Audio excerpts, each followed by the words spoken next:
Bonjour chers internautes de VHTV, bienvenue à VHTech, un magazine qui vous informe sur les innovations technologiques de l'Afrique et du reste du monde. Pour commencer, allons maintenant pour la rubrique découverte.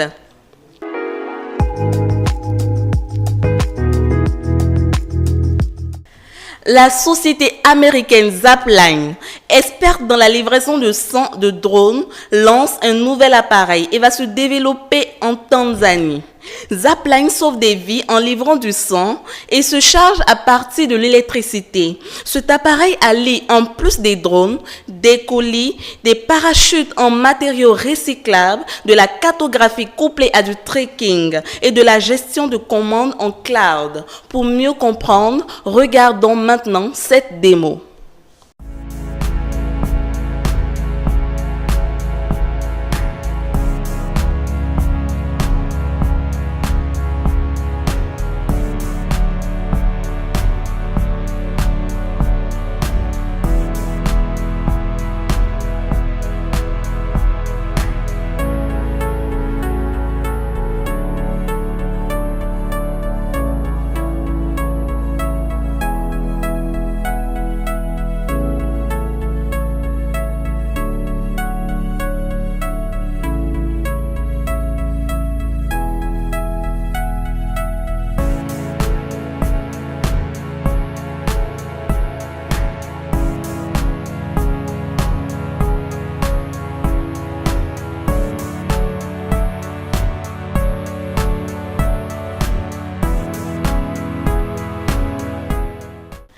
Maintenant, faisons place à En Vogue.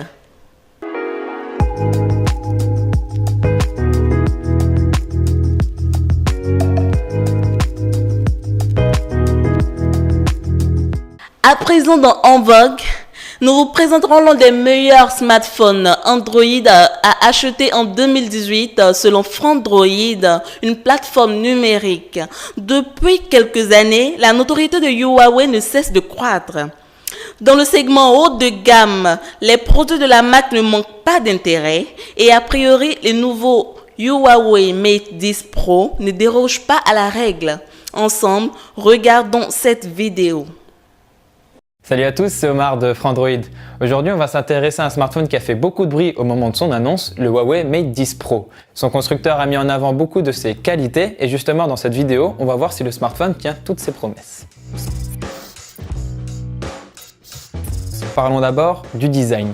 Le Huawei Mate 10 Pro est le premier de la marque à profiter d'une esthétique borderless. Son écran 18/9 s'étend sur quasiment toute la surface de l'écran et on se retrouve donc avec des bordures très fines en haut et en bas. Notons aussi que l'écran n'a pas de bord incurvé. Le téléphone laisse une très bonne première impression car en plus d'être élégant, il offre une prise en main très confortable grâce à son dos arrondi et ses finitions très bien travaillées. La face arrière est quant à elle faite d'aluminium. On remarque tout de suite le double appareil photo bien centré et disposé à la verticale. Le module dépasse très légèrement en relief et juste en dessous on trouve le lecteur d'empreintes rond que le doigt n'a pas de mal à trouver. Si vous regardez bien, vous verrez également que l'homogénéité du dos du Mate 10 Pro est rompue par une bande ton sur ton qui s'étend sur toute la largeur du téléphone. Huawei l'a sobrement baptisé Signature Stripe, un nom sophistiqué pour un détail qui ne change pas vraiment l'expérience utilisateur. Enfin, précisons qu'il est étanche grâce à une certification IP67 et qu'il ne dispose pas de prise jack. Comme on l'a dit, l'écran du Huawei Mate 10 Pro bénéficie d'un ratio 18/9. Il a une diagonale de 6 pouces pour une définition Full HD+, soit 2160 x 1080 pixels. L'affichage AMOLED permet de bénéficier d'un contraste parfait, mais ce n'est pas la seule qualité de cet écran. En effet, la luminosité maximale est très élevée et on n'est donc jamais embêté en plein soleil. Quant à la température des couleurs, elle tire trop sur le bleu. Mais ceux qui seront gênés pourront toujours régler ce problème en utilisant la petite palette dans les paramètres, très facile d'utilisation. On a donc affaire à un très bon écran. Le Huawei Mate 10 Pro tourne nativement sous Android 8.0 Oreo, couplé à l'interface maison de Huawei Emotion UI 8.0. On n'observe pas vraiment de nouvelles fonctionnalités marquantes, mais on apprécie quand même l'effort de sobriété dans les paramètres où plusieurs options ont été réunies sous un même sous-menu. Ça donne tout de suite un aspect moins fouillis. Depuis l'année dernière, Emotion UI permet de choisir entre deux styles d'affichage, avec ou sans tiroir d'application. On retrouve donc cette option très appréciable sur le Mate 10 Pro. L'interface propose également tout un tas de raccourcis et de fonctionnalités permettant de faire des captures d'écran en un geste, de créer un espace privé pour protéger ses applications et ses fichiers, ou encore de paramétrer deux comptes différents sur un même réseau social. Une application astuce bien pratique vous explique d'ailleurs comment pouvoir profiter de tout cela. Enfin, notez que vous pouvez transformer le Huawei Mate 10 Pro en un ordinateur de bureau, comme le proposait Samsung avec son DeX Experience. C'est une habitude depuis un petit bout de temps chez Huawei. Le double appareil photo du Mate 10 Pro est certifié par le spécialiste allemand Leica. On a droit à la recette classique des hauts de gamme de la marque avec un objectif RVB et un autre en monochrome avec des définitions respectives de 12 et 20 mégapixels. En termes de qualité, il y a vraiment très peu de choses à redire. C'est net et c'est très bien nuancé. On apprécie particulièrement la manière dont la dynamique de l'image est gérée, même dans des situations très compliquées, notamment en contre-jour.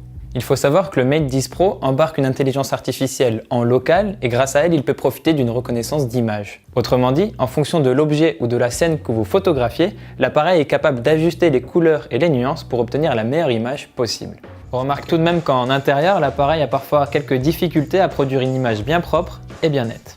Par ailleurs, en faible luminosité, les images deviennent forcément beaucoup plus bruitées, mais on reste quand même sur une très bonne qualité. À part ça, grâce au double capteur photo, vous pouvez jouer avec la profondeur de champ même après la prise de vue, une fonctionnalité toujours assez amusante. Le mode monochrome, quant à lui, est de très bonne facture et bien nuancé. Pour les selfies, on a droit à un capteur de 8 mégapixels correct, et pour la vidéo, le téléphone filme jusqu'en 4K ou en 1080p à 60 images par seconde avec une stabilisation optique très satisfaisante. Parlons maintenant des performances. Avec un Kirin 970 et 6 Go de RAM, le Mate 10 Pro est vraiment puissant. Vraiment très puissant. Les performances sont toujours de haute volée avec une fluidité exemplaire. Sur les jeux vidéo, ce n'est vraiment que du bonheur. Comparé à la concurrence, le téléphone n'a pas à rougir et vous ne serez pas déçus. Même si on sent quand même qu'entre le Mate 10 Pro et le Mate 9, il y a moins de différence qu'entre le Mate 9 et le Mate 8. En ce qui concerne l'autonomie, le Mate 10 Pro dispose d'une batterie de 4000 mAh. Le téléphone est très satisfaisant et permet de tenir aisément plus d'une journée malgré une utilisation assez poussée. Mais, parce qu'il y a un mais, on pouvait s'attendre à mieux sur ce plan-là. La gamme Mate a toujours été excellente en termes d'autonomie et on s'attendait à ce que le Mate 10 Pro explose tous les records d'endurance. Et ce n'est donc pas ce qu'il s'est passé. Mais on saura se contenter d'un téléphone qui se range dans le haut du panier en termes d'autonomie et c'est bien parce qu'il faut chipoter un petit peu que l'on marquera ici notre déception. Le Mate 10 Pro est lancé début novembre à 799 €. Et avant de trouver ce prix trop élevé, rappelez-vous que ses concurrents directs, le LG V30, le Samsung Galaxy Note 8 et l'iPhone 10, coûtent bien plus cher. Autrement dit, le Huawei Mate 10 Pro semble être une excellente option pour tous ceux qui cherchent un smartphone borderless, bon en photo et très performant. Pour clore, enrichissons notre vocabulaire dans Vocabulaire 2.0.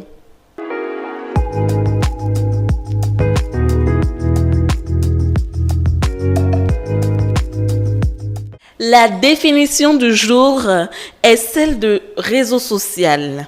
En tant que notion, un réseau social est un groupement de la famille, des collègues, une communauté. Il s'agit d'un agencement de liens entre les individus et ou des organisations. L'expression réseau social dans l'usage habituel renvoie généralement à celle de médias sociaux qui regroupent les différentes activités qui intègrent technologie, interaction sociale entre individus ou groupes d'individus et la création de contenu.